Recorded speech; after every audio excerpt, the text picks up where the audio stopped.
Hey guys, welcome back to BCW Sports. Today we're going to talk about those Houston Rockets, Houston Texans, and your favorite Houston Astros. All local sports today. Let's start with those Rockets. It looks like we got Clint Capella, brought him back. He ended up holding out and got that extra $1 million per year that he was wanting. I didn't think he'd get it. I didn't think Morey would cave, and he did. So he got that 5 at 90 for $18 million per. Looks like today is going to be the official day that Carmelo gets his intention letter wrote to the Rockets. So he'll sign for that $2.4 million veteran minimum. He's going to take that out of his pay from the Atlanta Hawks, and when he comes over, so he's still going to make $30 million a year, but Houston's only on the hook for $2 million.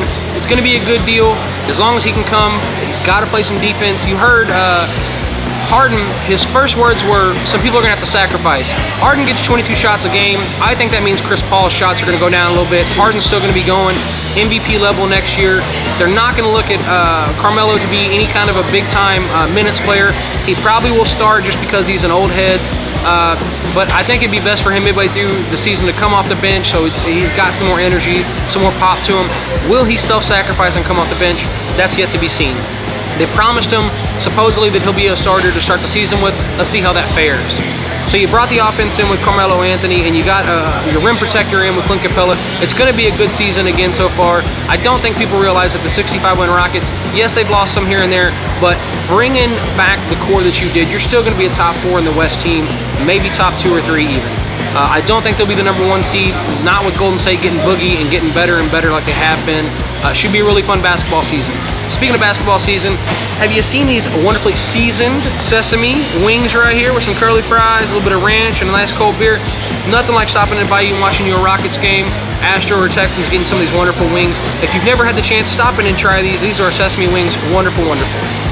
Let's switch over and talk about those Astros. Something not so wonderful. A 5-game losing streak. There's been no run support. The pitching's been pretty good. The last couple of games have been pitchers' duels even. But, you know, a 2-0 loss to the Mariners last night, who are now only 4 games back in the win column. They were really staying ahead of these guys, and now it looks like they've got, 5 losses in a row is not going to help with everybody else winning. The Angels still look good. The Mariners are still good. So it's not just a playoff deal. You're fighting in your own division. You know, the Rangers aren't any threat to anybody, but getting swept by them in the middle of August, or the middle of July rather, is terrible. But if you've got a really good memory, you'll think of last August, mid-August, the world champ Astros lost a 3 or 4 game series to the Chicago White Sox, who are probably the worst team in baseball. And I remember talking about this on our show last year. It happens. It's baseball. It doesn't matter if you lose by 1 or by 20. You got to come back and be a professional the next game. And these Astros did it. Did it affect them last year? No, they won the World Series.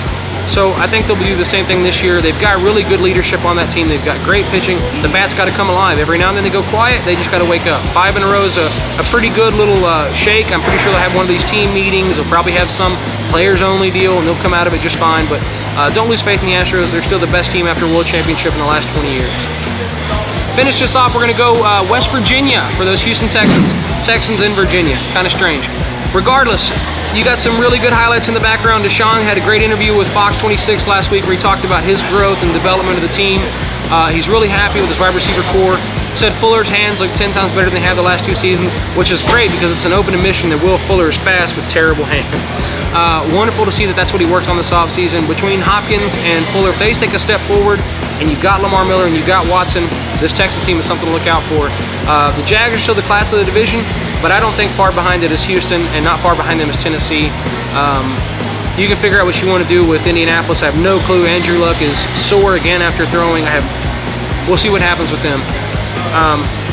What we won't see what happens with these wings, because afterwards we're about to tear these wings down. Wonderful. Thanks for stopping by. Have a great week, and we'll see you next time.